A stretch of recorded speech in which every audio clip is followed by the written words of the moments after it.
The moment I knew my son didn't deserve his father's legacy wasn't when Richard finally lost his 8-month fight with cancer. And it wasn't during the 45 years he spent building his shipping company while Thomas enjoyed the comforts without knowing what it took. It was the day I stood alone by my husband's mahogany casket in the rain and saw an empty folding chair where our only son should have been. Jennifer, Richard's assistant of 20 years, leaned in and whispered that Thomas had said he'd try to come, but his excuse was that Victoria's birthday party had run late.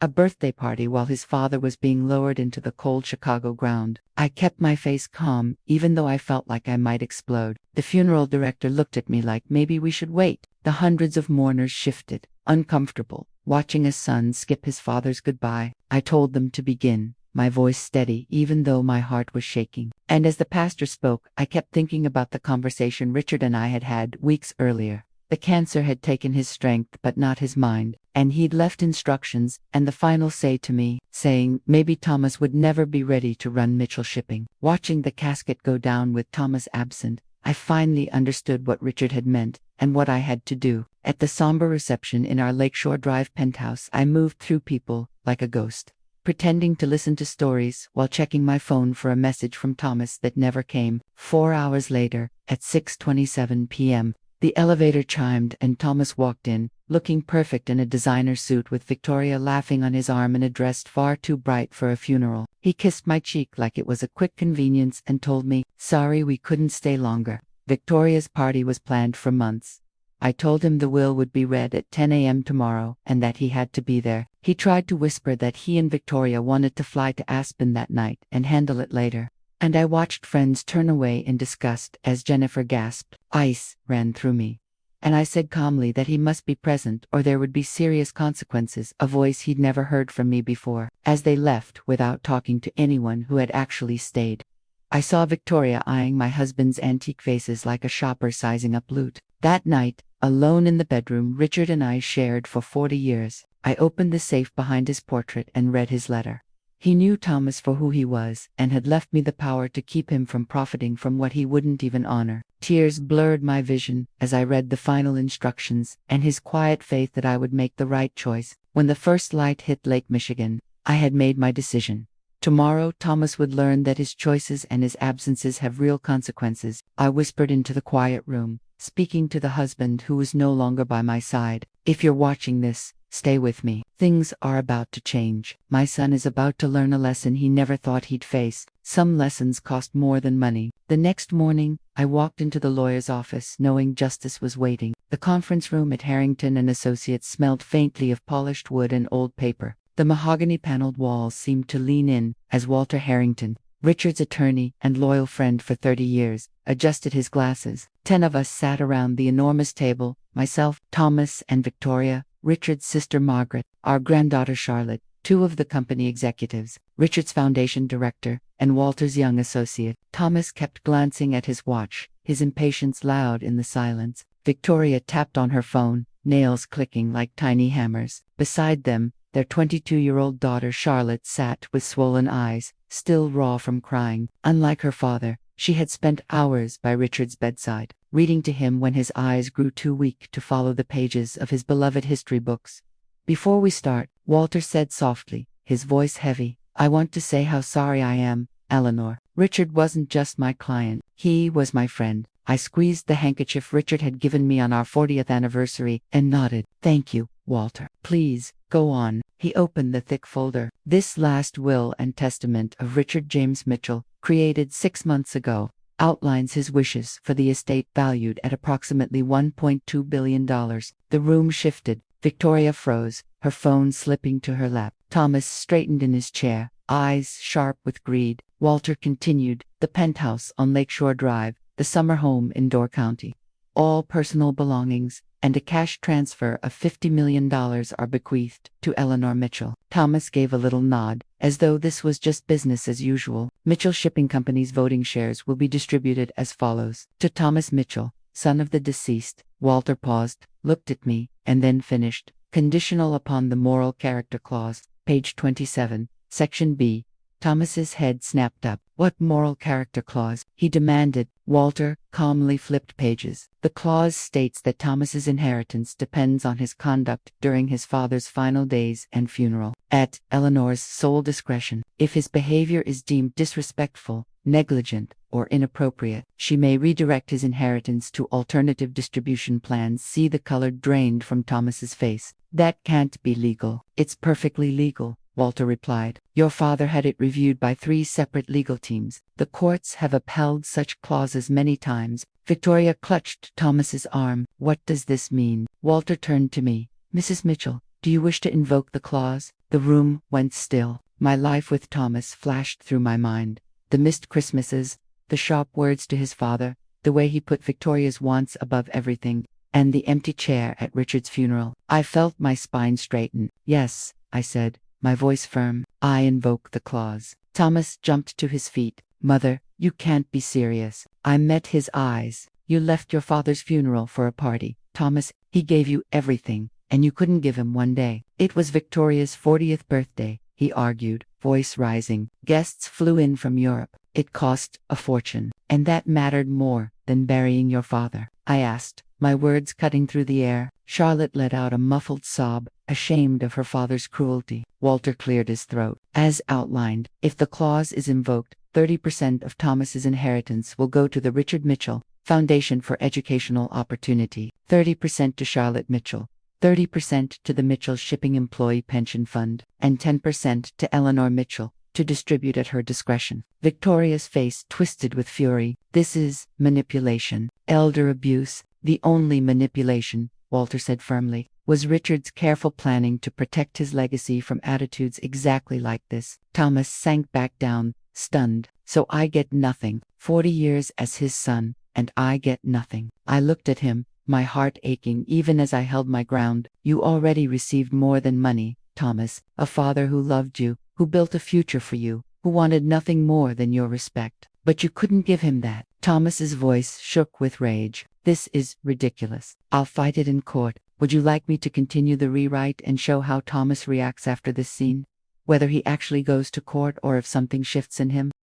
Walter leaned back in his chair, folding his hands calmly. You're welcome to try, Thomas, he said. But Richard anticipated this very reaction. The will includes a no-contest clause. If any beneficiary challenges the will, they forfeit even the smallest provisions left to them. Thomas's eyes narrowed. What provisions? Walter turned a page and adjusted his glasses. Your father left you his first desk, the folding card table where he drafted the original business plan, and his personal collection of books on business ethics. The irony would have been darkly funny in another setting. Here, it was just heartbreaking. Victoria shot up from her chair, her voice sharp.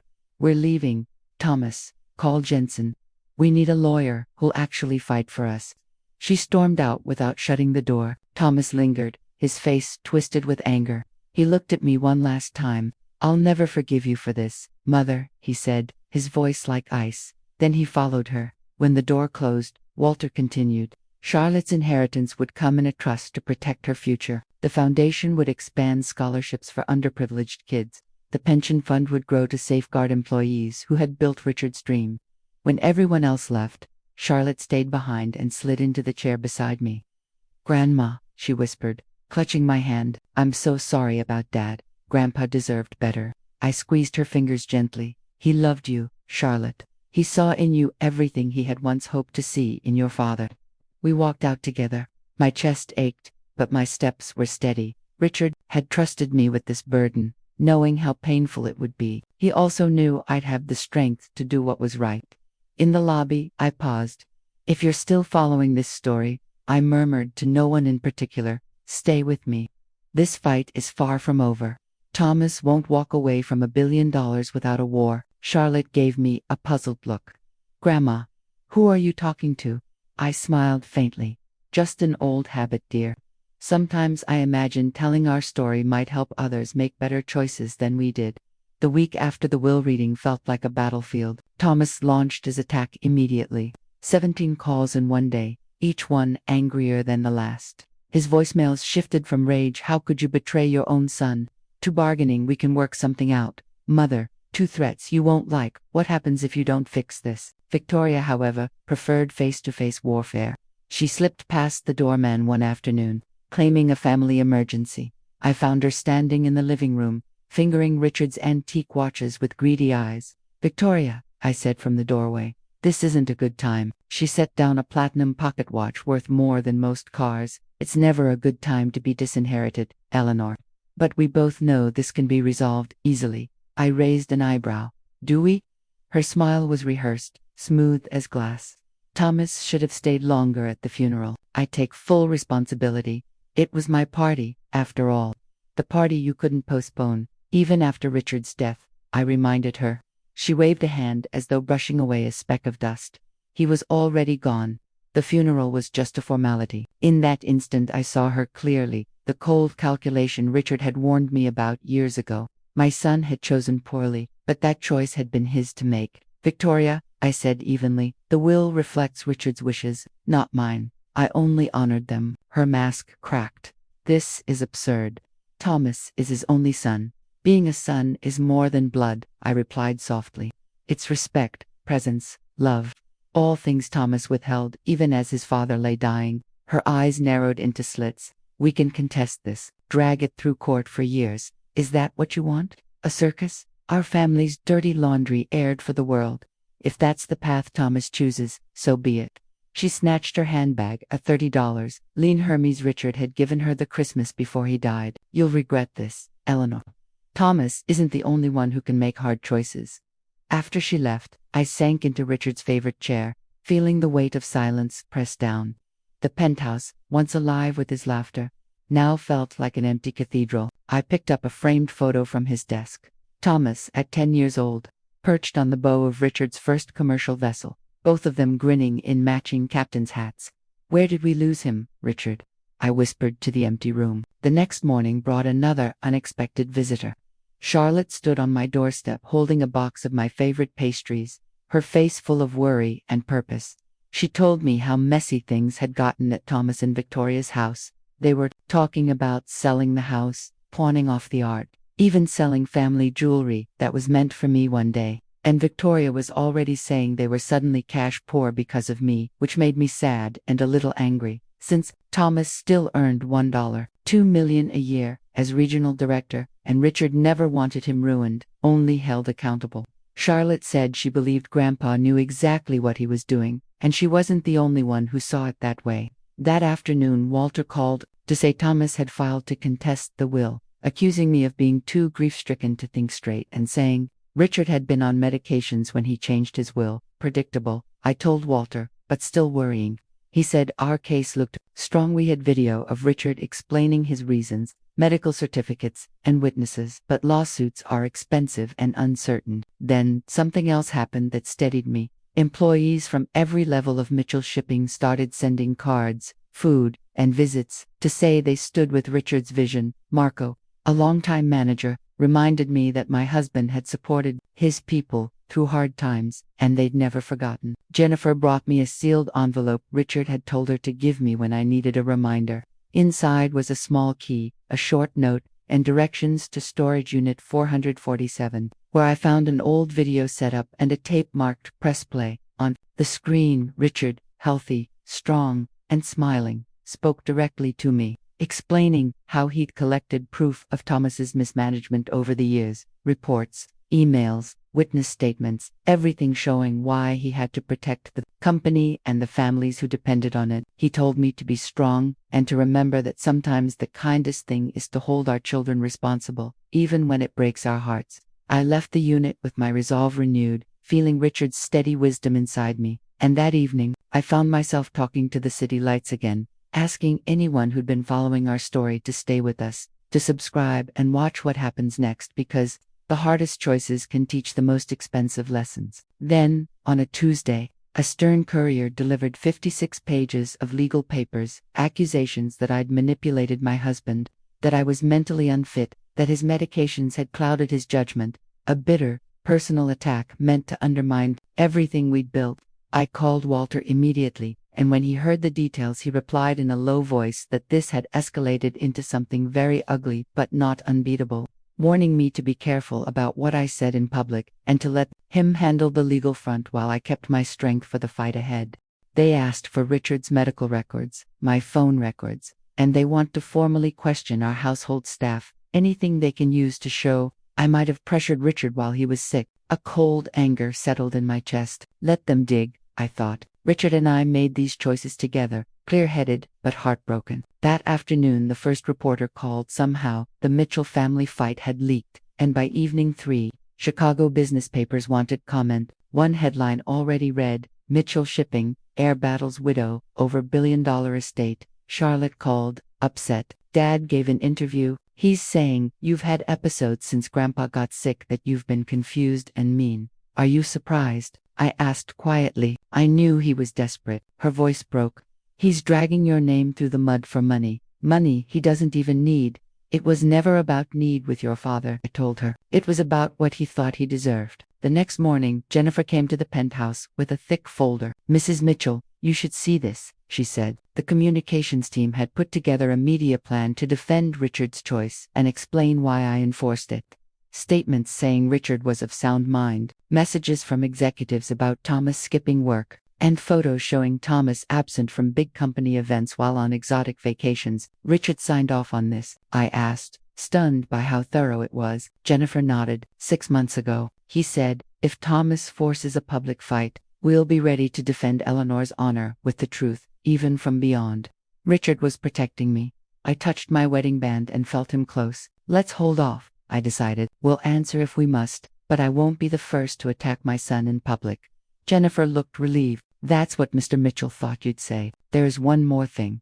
She handed me a sealed envelope. Richard had told her to give it to me only if Thomas went to the press. Inside was a handwritten note that said, the nuclear option, your call, my love. Use only if Thomas leaves no alternative, and a memory card. The card held videos, Thomas drunk at company events, making crude remarks to staff, heated arguments where he accused Richard of manipulating him, Thomas and Victoria mocking Richard's cancer when they thought no one was listening. I locked the card in the safe, sick to my stomach. Richard had known it might come to this, but he left the choice to me. The power to ruin our son's reputation with his own actions. The lawsuit's first hearing was set for the next week, and Walter arranged for 3 independent psychologists to examine me so we could counter Thomas's claims that I'd lost my mind. All 3 reports show you're competent, Walter said. You're grieving, but you're not impaired, with Richard's videos explaining his decisions.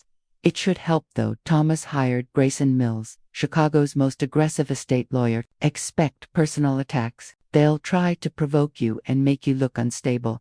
That night I couldn't sleep. I wandered the penthouse, touching Richard's things, his reading glasses on the nightstand, the sweater I couldn't move from the closet, and open drawers I'd avoided. In the bottom drawer of his desk I found a leather journal I'd never seen. The first entry, 5 years earlier, complained that Thomas missed another board meeting, saying Victoria needed him for a charity gala. The board is noticing, Richard wrote. Worse, he's noticing that they notice. He wrote about wounded pride, about lashing out, about when our son started acting like he deserved power, without responsibility. I read for hours, crying as Richard chronicled his attempts to guide Thomas and, slowly, his painful choice to protect the company. The last entry, 2 weeks before he died, broke me. I've failed him, Eleanor. Or maybe we both did, giving him too much and asking too little. The hardest thing about dying isn't leaving the company or leaving you. It's knowing I won't be here to help Thomas become the man he could still be. The weight of Richard's last words, that burden now falls to you, pressed heavy on my heart. The next morning, I called Charlotte. I need you to give your father a message. Tell him I want to meet, just the 2 of us. No lawyers, no Victoria. She hesitated. Do you think he'll even come? Tell him it's about a possible settlement, I said. He'll come. 2 days later, Thomas showed up at the penthouse, sharply dressed but with new worry lines on his face. Mother, he said stiffly, refusing my offer of coffee. Charlotte said you wanted to discuss terms. I looked at him evenly. I wanted to give you one chance to withdraw your lawsuit before this gets uglier. He gave a bitter laugh. Withdraw? You've stolen my birthright. Your father made a choice, Thomas. I honored it, because I missed part of a funeral. His voice exploded in anger. One mistake cost me $1 billion. I shook my head, sadness heavy in my chest. It wasn't one day, Thomas. It was years, years of moments when your father needed his son and found a stranger instead. Convenient, interpretation now that he's gone, he sneered. He never complained to me. He tried, I said softly. For years, he tried. His face hardened. Well, now it's up to the courts. They don't care about missed father-son moments. He stood to leave, but I called after him. Thomas, I have videos. Your father documented everything. Your behavior at events. Your words about his illness. All of it. He froze, color draining from his face. You're bluffing. You know your father. He was meticulous. For a moment, doubt flickered in his eyes. But then, he set his jaw. Release whatever you want. Victoria and I have already spoken to reporters about your fragile state of mind. Who do you think they'll believe? The grieving, confused widow, or the son fighting for his legacy? After he left, I sat alone in the growing darkness, clutching Richard's journal to my chest. The battle lines were drawn. My son had chosen war over peace. The next morning, the courthouse steps swarmed with reporters. Flashes of cameras lit up like lightning as Walter guided me through the chaos. Mrs. Mitchell, did you manipulate your husband's will? Is it true your son was cut out because he missed the funeral? Are you suffering from dementia? Voices collided into a blur of accusations. Walter held me steady. No comments until after the hearing, he repeated firmly. Inside, the courtroom was packed. Journalists, lawyers, and even Mitchell Shippen employees. In the front row sat Charlotte, who had texted earlier that she'd attend despite her father's anger. When our eyes met, she gave me a small, brave smile. Then Thomas entered with Victoria and their attorney. Grayson Mills, a razor-thin man with cold eyes and a reputation for destroying opponents. Thomas looked sharp in a conservative suit that reminded me painfully of Richard. Victoria, dressed head to toe in widow-like black, was making her own statement. Judge Patricia Winters, silver-haired and sharp-eyed, called the hearing to order at exactly 9 a.m. This is a preliminary hearing regarding the Mitchell estate, she said. I've reviewed the filings. Mr. Mills, you may begin. Mills stepped forward, oozing confidence. Your Honor, this case is about a grave injustice. Thomas Mitchell, the only son of Richard Mitchell, was effectively disinherited through a so-called moral character clause inserted while Richard was gravely ill, heavily medicated, and vulnerable to manipulation. He gestured toward me like I was the villain of the story. Mrs. Eleanor Mitchell, driven by personal grudges and her own mental decline, pressured her dying husband into adding this cruel clause. Then she enforced it vindictively when her son, grieving, missed part of the funeral. The lies were so outrageous I almost laughed. But Walter squeezed my hand, warning me to stay calm. Mills continued, we will prove Richard Mitchell was not of sound mind, that Mrs. Mitchell controlled his decisions throughout his illness, and that this disinheritance is a shocking break from Richard's true wish for his son to lead the company. Judge Winters listened, face unreadable. Then she turned. Mr. Harrington. Walter rose, steady, dignified, the exact opposite of Mills's theatrics. Your Honor, he said, Richard Mitchell was a meticulous man. He built a billion-dollar company not on whims or manipulation, but on careful planning and clear-eyed judgment of people's abilities. Walter's calm voice filled the courtroom. That same methodical approach Richard used in business carried over to his estate planning. He gestured toward the binders stacked neatly on the judge's bench. The documents we've provided show 3 important things. First, Richard Mitchell was declared mentally competent by several doctors throughout his illness, including the exact day this moral clause was added. Second, the clause itself wasn't some sudden, last-minute trick.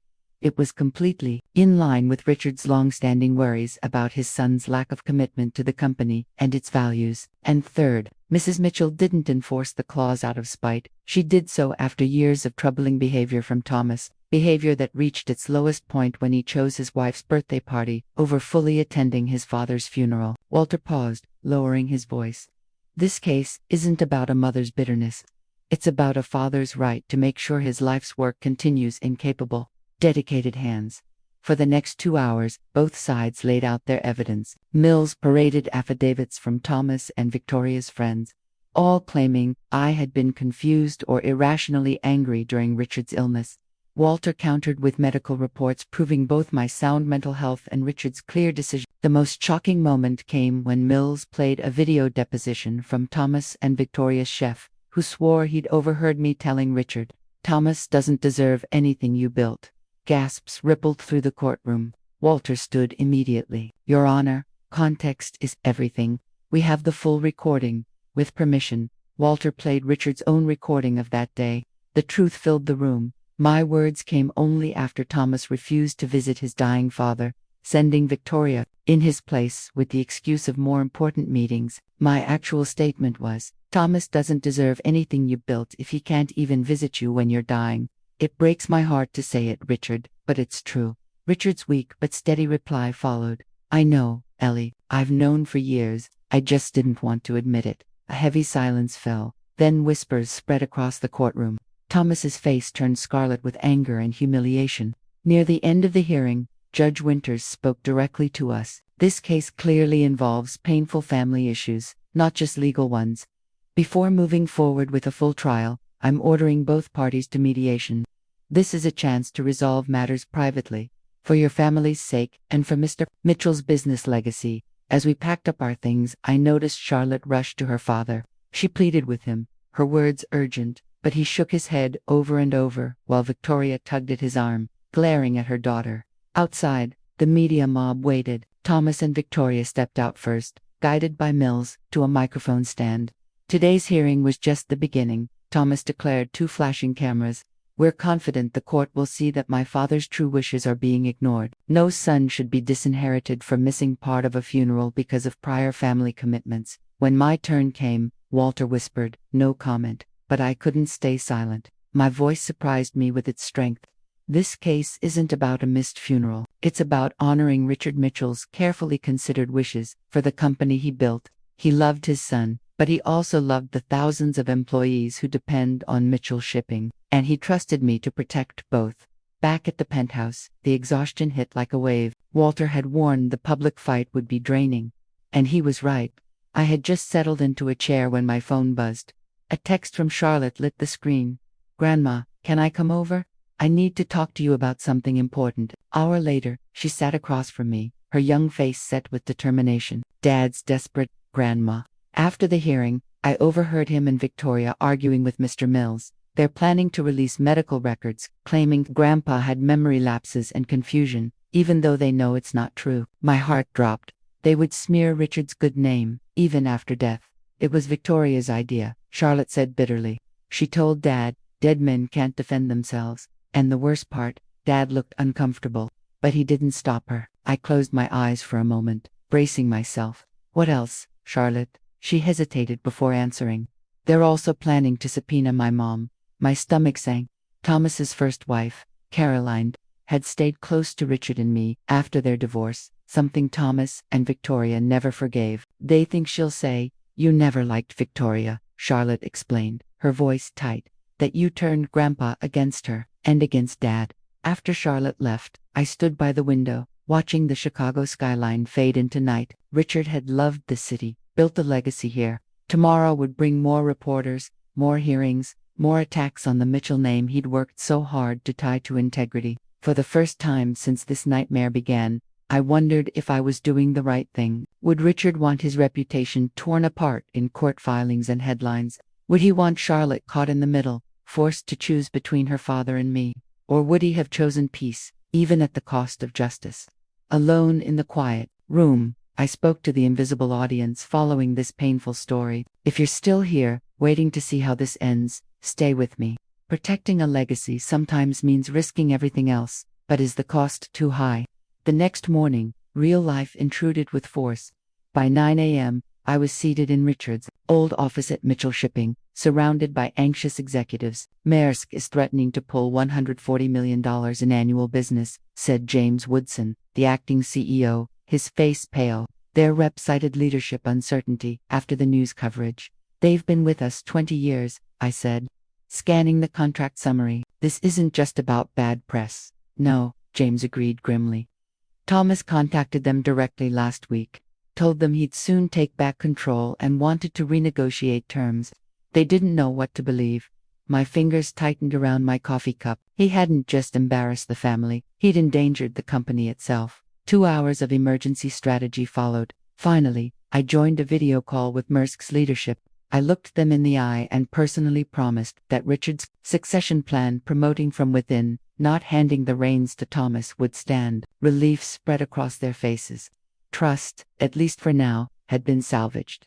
When the meeting ended and most of the executives filed out, James Lingard, Mrs. Mitchell, there's something else.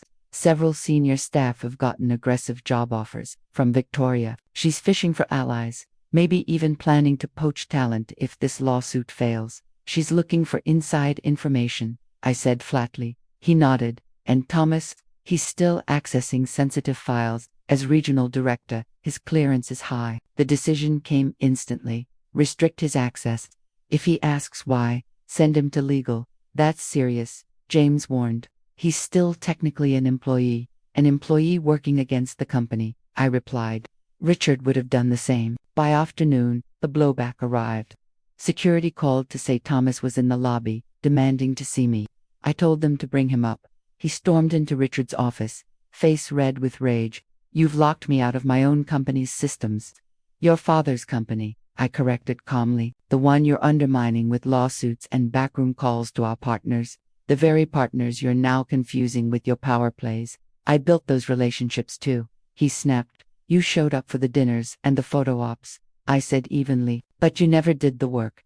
Thomas paced, raking a hand through his hair, a gesture so like Richard's that it pierced my heart despite everything. This is absurd. I'm fighting for what's rightfully mine. No, I said softly. You're fighting for what you think you're entitled to. That's not the same. His eyes narrowed. You know what Victoria says? She says you've always been jealous of me, that you hated how Dad groomed me to take over. The accusation was so ridiculous, I nearly laughed. Jealous? Thomas, your father and I spent 20 years begging you to take an interest in the business, beyond the corner office and expense account. You wanted the title, not the responsibility. That's not true, he snapped, but his eyes slid away. It is true. Richard kept records, the missed meetings, the failed deals you didn't prepare for, the employees you never bothered to know by name. A decade of it. Thomas slammed his hand against the desk. Stop talking about me like I was some disappointment. Dad was proud of me. He loved you desperately, I said, my voice quiet but firm. That's not the same as pride. For a moment, something flickered in his eyes. Doubt, maybe, or a flash of painful clarity. Listen to me, Thomas, I continued. The company is already bleeding from your actions. Contracts are in jeopardy. This isn't just a family fight anymore. You're tearing apart the very thing your father built.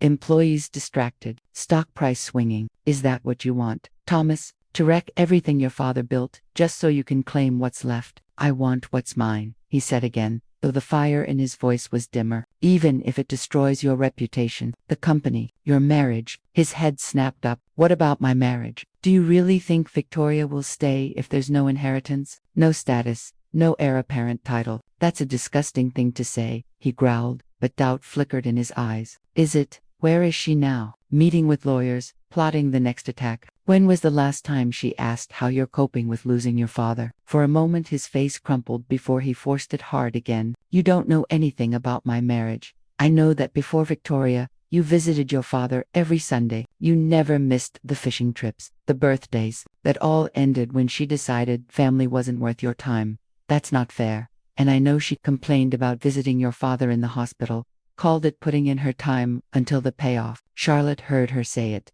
Thomas froze. She's lying.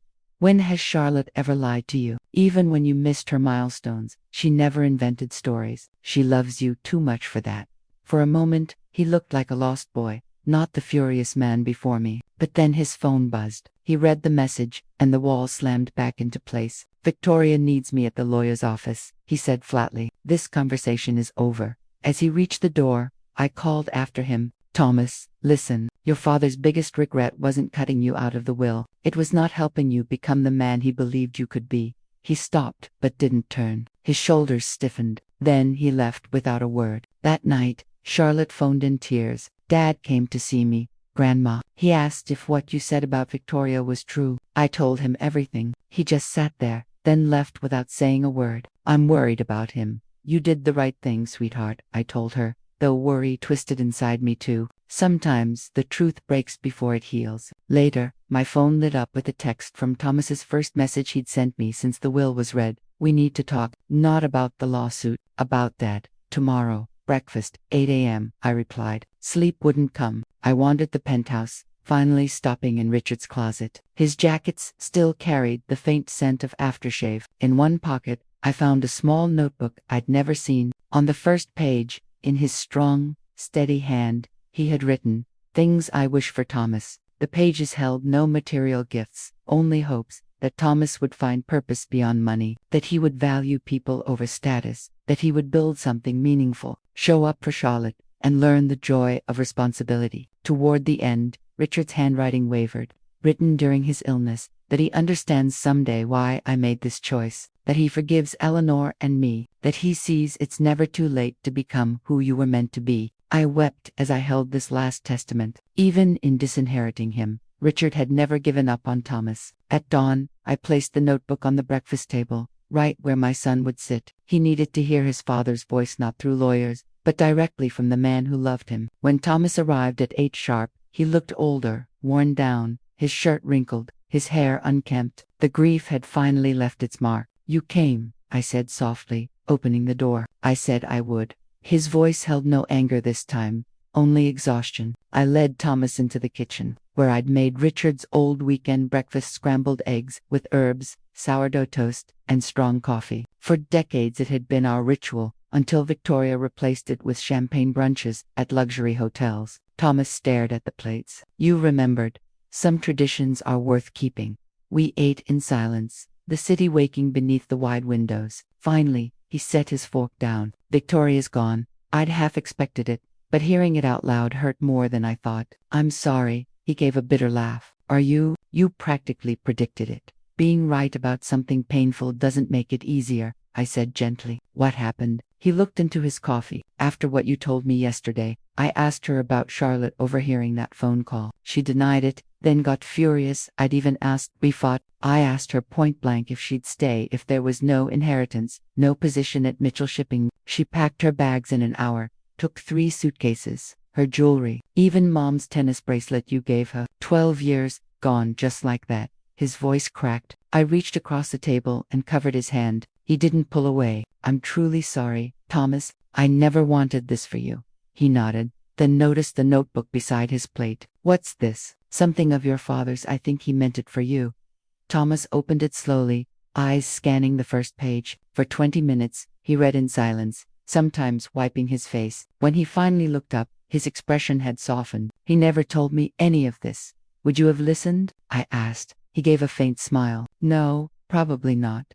After a pause, "I didn't really know him, did I?" "You knew the father who loved you. You didn't know the man who built what he built through sacrifice, through integrity." I poured us more coffee. "He wanted you to know both."